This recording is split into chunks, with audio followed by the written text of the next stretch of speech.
Mother.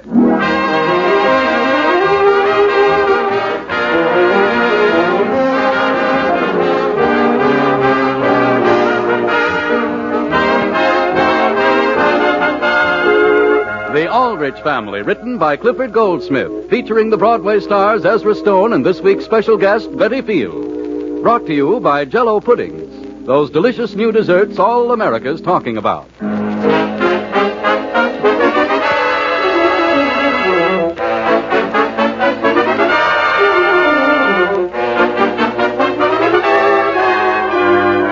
The Aldrich Family arrived on Broadway this week in the hilarious, successful Paramount picture, What a Life. It's truly a four-bell movie, and we urge you all to see it. Tonight, we are pleased to present one of the stars of the motion picture, Miss Betty Field, who will play Barbara Pearson, Henry's sweetheart. As usual, the part of Hen-ree Al-drich is played by Ezra Stone. The scene opens in Barbara's home. It is early evening. Grandma? Grandmother? What do you have, Barbara? Hen-ree Al-drich hasn't come yet, has he? Just a minute, and I'll ask your father. No, he hasn't, Barbara. First time this week he hasn't been here. Father, could you come here a minute? Where are you? I'm here in the front hall. Well, what is it this time, Barbara? Now listen, Father. I don't want Grandmother to hear me. Why don't you want me to? Oh, no reason. Father. Yes?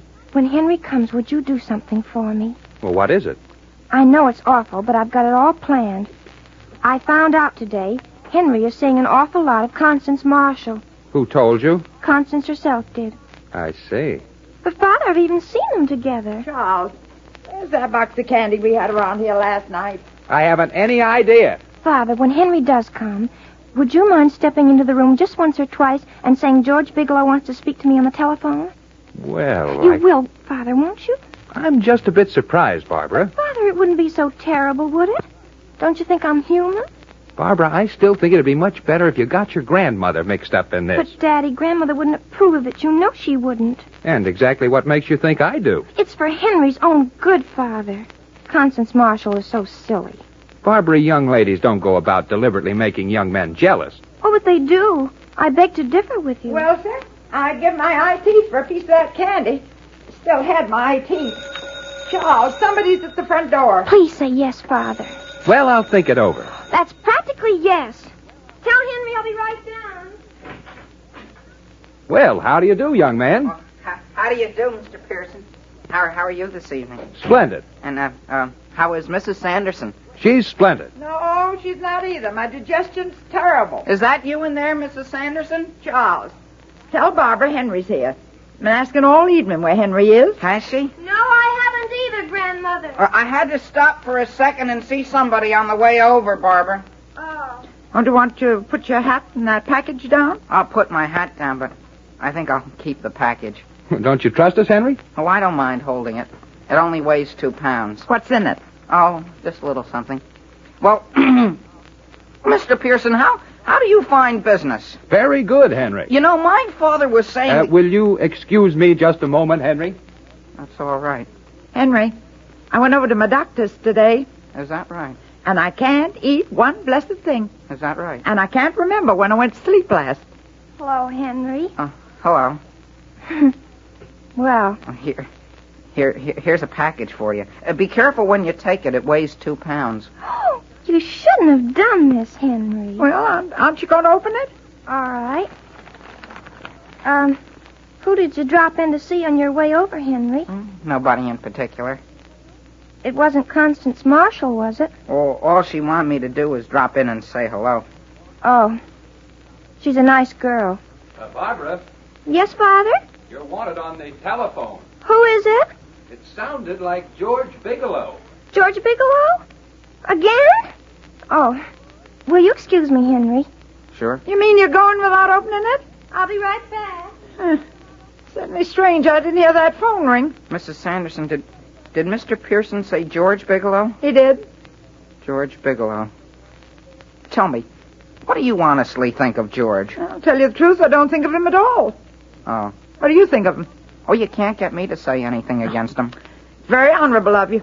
You know, I said to Barbara only the other day, young lady, I said, I hope you appreciate what kind of a young man Hen-ree Al-drich really is. Is that right? Oh, my, yes. And what did she say? I forget now. Oh. Well, I certainly hope George doesn't call again. George fine? He's very fine. Glad to hear that. I certainly wish I could say as much about myself. Don't you think you'd feel better if you went up to bed, Grandmother? When are you going to open that candy? I'm opening it. Candy, Grandmother?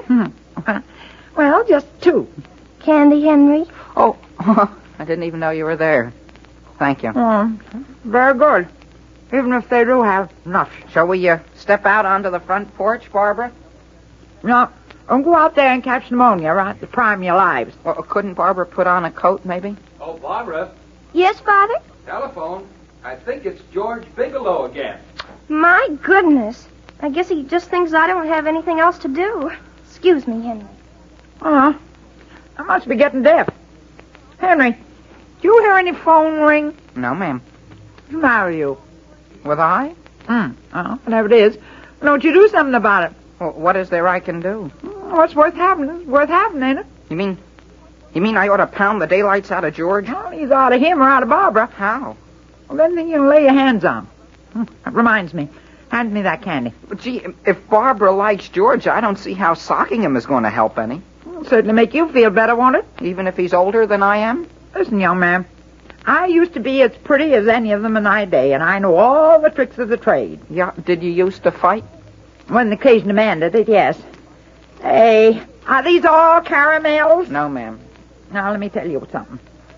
If you want to make her sit up and take notice, only way to do is to make her jealous. You mean when she comes into the room, I don't pay any attention to her? I just sit and talk to you. Well, is that the way they do it in the movies? You mean I should make her think I like somebody else? No, I'm telling you. Not as a grandmother, but as one soldier to another. Get busy and get busy quick. Yes, ma'am. Here. Want to eat half of this one? It's got nuts in it.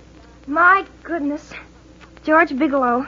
He wants to give me his class pin. Can you imagine such a thing?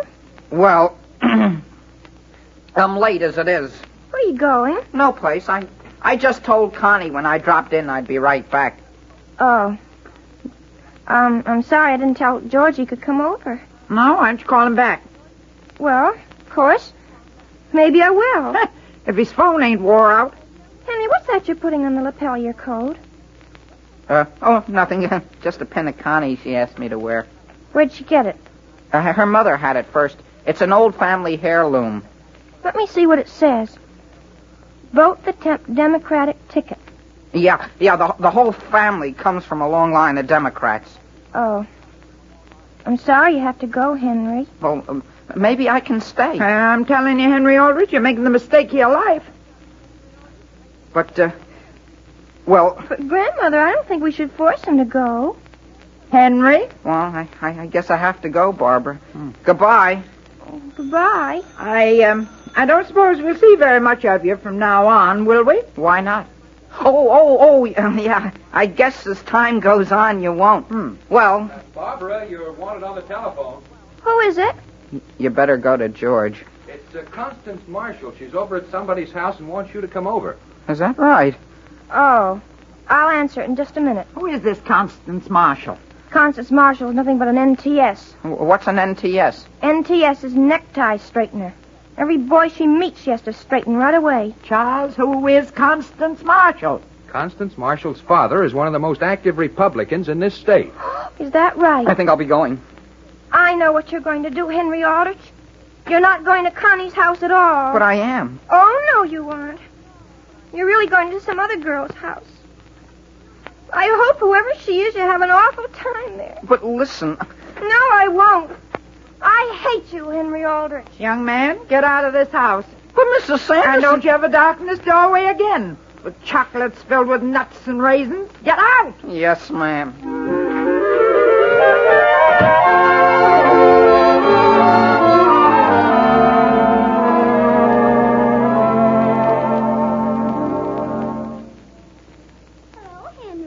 Hiya, Constance. Where are you going? No place, just to the grocery store. Hen-ree Al-drich, look at your necktie. I know it's crooked. I wear my tie like that purposely. Please let Constance help you. Not so tight. Do you want to strangle me? How do you do, Hen-ree Al-drich? Oh, how do you do, Mrs. Sanderson? How do you do, Mrs. Sanderson? How do you do, young lady? Where are you going? I'm going to the doctor's. Would you like to have me walk along part way with you? Oh, do you have to go now, Henry? Gee, I'm late as it is. Tell you what I wish you'd do, Henry. Stay right where you are. Here? Yes, sir. Barba'll be along just a minute or so. Wish you'd tell her where I've gone. But my mother's waiting for the groceries. Do you want Barbara to walk the streets of this town looking for me? Now, you stay right here, as I tell you to. And you, young lady, you stay here and see he does. Oh, yes, Mrs. Sanderson. And you tell her if I'm out at the doctor's, I'll be right across the street from there getting a bag of candy. Hen-ree Al-drich, look at your hair. Listen, Constance. You know, you could be one of the cutest boys I've ever known. Cute? I'm cute? How do you think I'm cute? Oh, Henry, you've got the cutest lock of hair right up there. What's the matter with her? Every time I push it down, it goes right up. Oh, look at it. Down, up, down, up. How do you do, Henry? Where did you come from, Barbara? No place. Your grandmother wanted me to tell you she's gone to the doctor's. I know where she is. Oh, well, what did she want us to wait here and tell you for? I should like to add, Hen-ree Al-drich, that you are certainly making a spectacle of yourself out here in the street. I am? No self-respecting person would have his hair combed by a girl right out in public. Listen, Barbara, I'll have you know I'll have my hair combed wherever I want. And what George Bigelow said about you is absolutely true. And what'd he say about me? Never mind. He said... I hope sometime he tells you what he said. Well, what do you know about that? Gee whiz, anybody'd think I'd struck her. Henry, if I were you, I'd never speak to her again. Oh, I hope you don't think I'm going to speak to her again. Henry, would you like to come over to my house tonight? Gee whiz, I'd be glad to. I'd be glad to. I think it would do me good. I'll tell you what.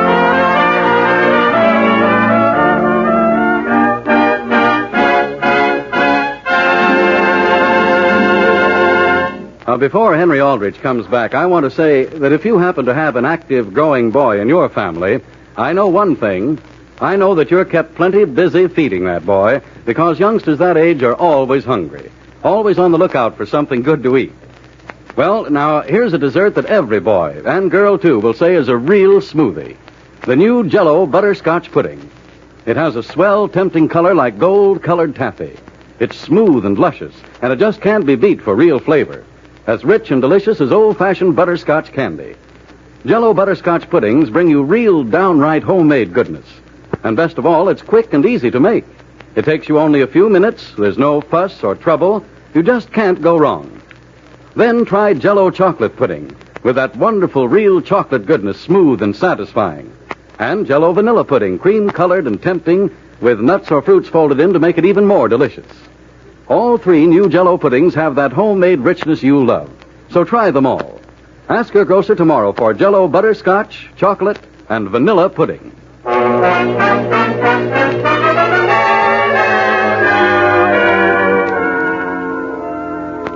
Back at the Aldrich home, we find the whole family seated at the breakfast table. Everyone, that is, except Henry.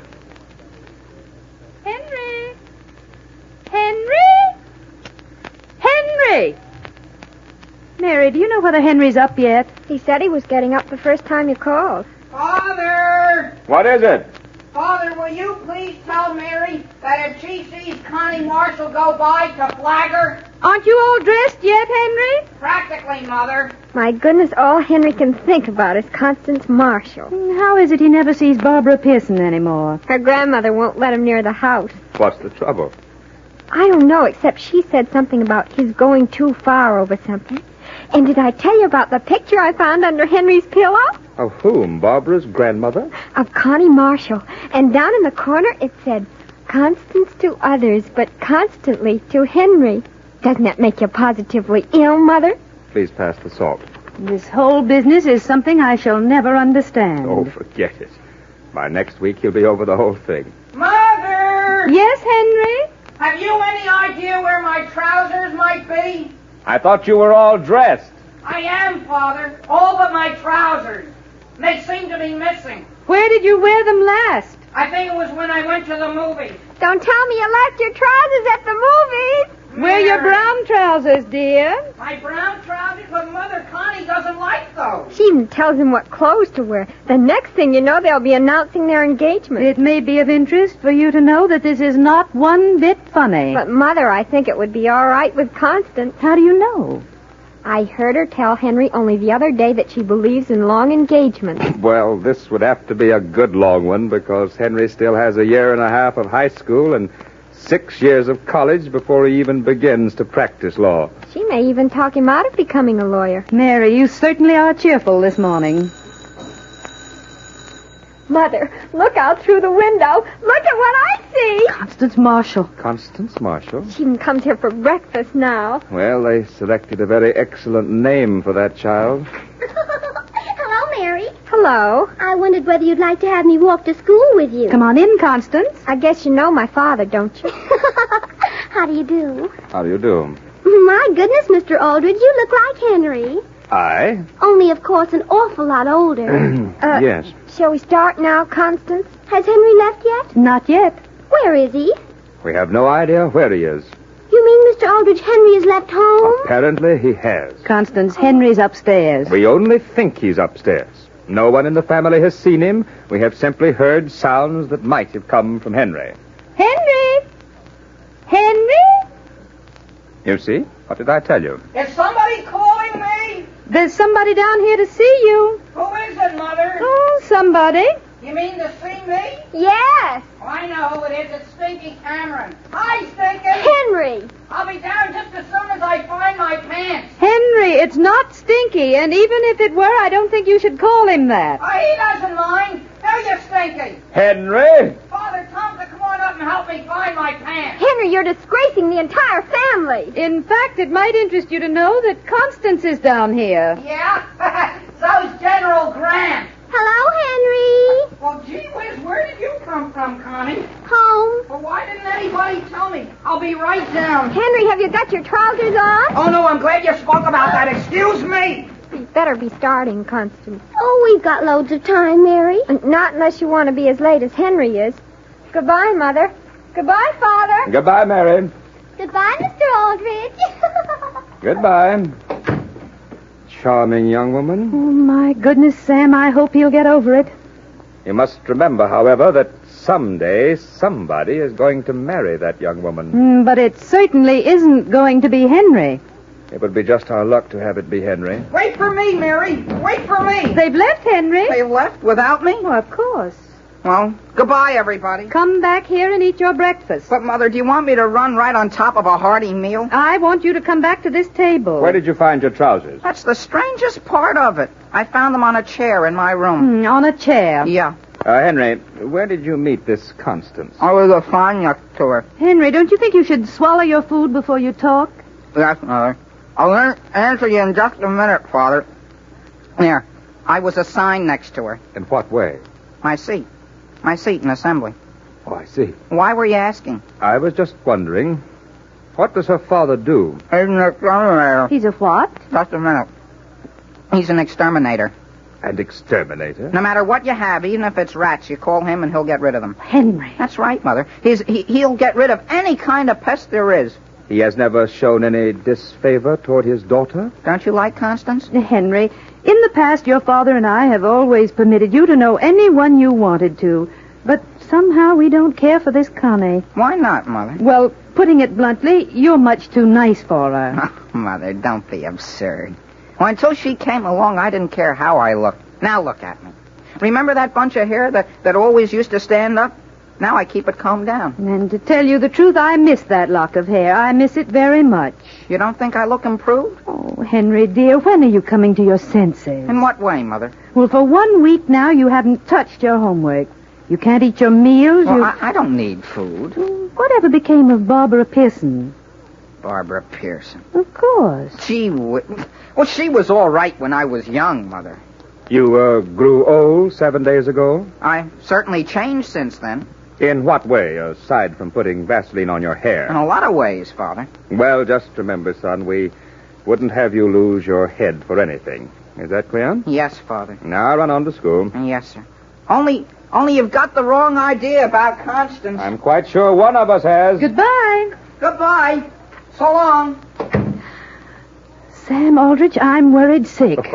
Alice, you're worrying about something that's absurd. Sam, I didn't want to say anything about it before. I usually don't read anything that belongs to Hen-ree, but I picked up a note Constance wrote him, and, Sam, she isn't his kind. Why didn't you tell me there was more to it? Well, what I want to know is what we should do. Give him some castor oil and send him to bed. Well, that's what I thought you'd say. I know what I am going to do. What? I'm going to handle this the way the psychologists say a parent should. Now, Alice, if I were you, I wouldn't start fooling around with psychology at a time like this. But it's common sense, Sam. If we forbid his seeing the girl, it's simply a challenge. So the thing for us to do is to tell him that he may see her just as much as he wants to. Which is what he's doing anyhow. But we should invite her to dinner, Sam. Invite her here to dinner? Well, of course. If he sees enough of her, he'll grow tired of her. You hope he will. I'm sure he will. And on next Saturday night, we're having her and some of his other friends here for dinner.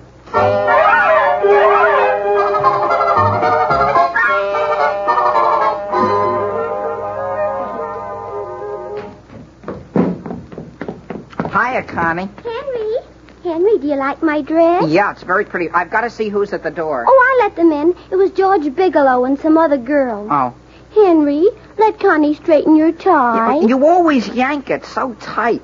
The other night, I had to go to sleep with it on. Oh, how do you do, Mrs. Aldrich? How do you do, Constance? We're very glad you could come. How do you do?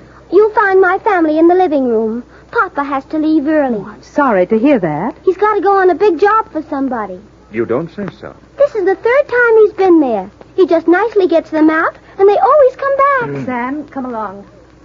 Henry, wait and talk to Connie. Yeah, I've got to go and see my guests. Are they more important than poor little I? No, but I ought to go in and say hello to them. Henry, look at me.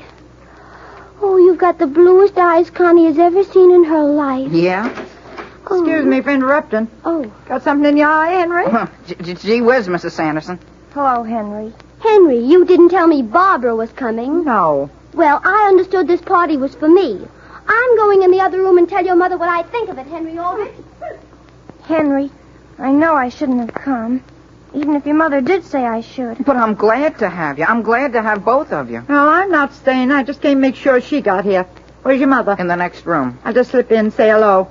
See whether maybe there's a little candy around. Well, I see Constance has been fixing your tie again. How can you tell? It looks so nice. Doesn't look like you. No? When I came in, she was just going to straighten your eyes for you, I guess. Wasn't she? Listen, Barbara, please. Henry, would you mind very much if I went home? Henry, aren't you going to come in and join your guests? Yes, Father, we're coming. George Bigelow says he hasn't even seen you. George Bigelow? Henry, I can't go in there. Why not? Because I can't. Please let me go, Henry. But I want you to stay. Henry, I've got to tell you. Those telephone calls I had from George, they weren't from George at all. Well, who were they from? Nobody. I just did it to make you jealous. Was that your grandmother's idea? No. It was mine. Wasn't it ridiculous? Barbara, come in here. They got cakes with every kind of icing you can think of. No. Henry, your mother wants you. I'll be there. She wants you now, right away. Yeah, but can't she wait a second? No. Now then, young lady, if you want Hen-ree Aldrich, you will stay here where you can keep an eye on him. I'm not going to stay. You want to upset me even more than I already am? I can't help it. I'm going home. Barbara, wait. No. Oh, you've got to come in, dear. It wouldn't be a party without you. Why not? For any number of reasons. But look at my eyes. They're a sight. Tears, my dear, only make you prettier. I know from experience. Do you really think so?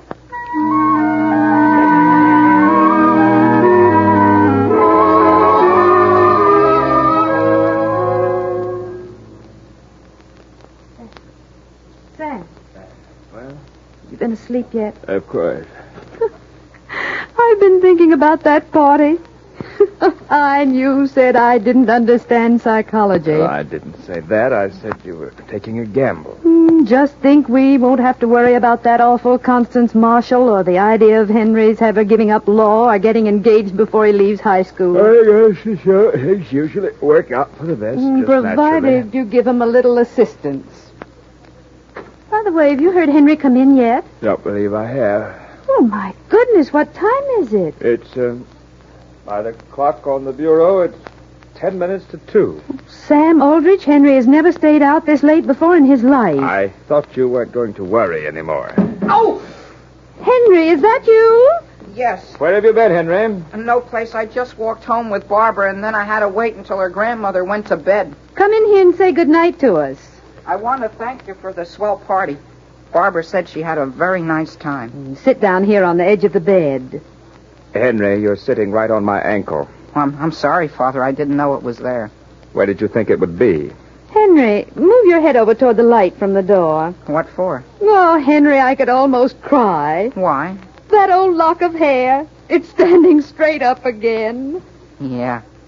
She lets me wear my necktie so I can breathe, too. Mother, would you mind my asking right from the shoulder? What, dear? Well, would you and Father be disappointed if I didn't study 6 years to become a lawyer? Why not? Oh, no particular reason, Father. I was just asking. Henry Aldrich, you aren't thinking of getting married, are you? Oh, no, Mother, no. We think you should wait until you're at least through high school. Don't you? Well, Alice, you certainly understand psychology.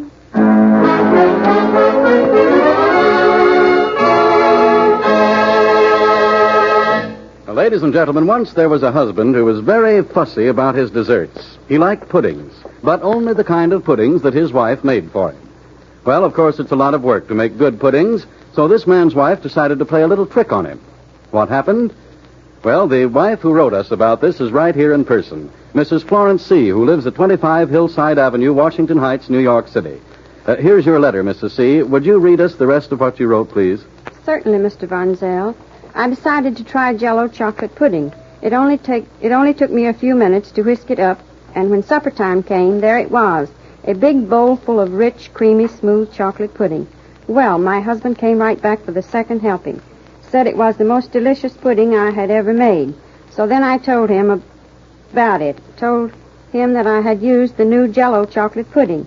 He had to admit it surely was a success. Every bit as delicious as the old-fashioned kind. Well, thank you very much, Mrs. C. And ladies, that is the way to make a hit with your husband, too. For the new Jell-O puddings have that real old-fashioned goodness. Creamy, smooth, full-flavored, and tempting. But they're far quicker and easier to make. There are 3 delicious Jell-O puddings to choose from. Rich chocolate, mellow butterscotch, and creamy, delicate vanilla. Yes, you like all 3 new Jell-O puddings. Real old-fashioned puddings made a new-fashioned way. So try them tomorrow.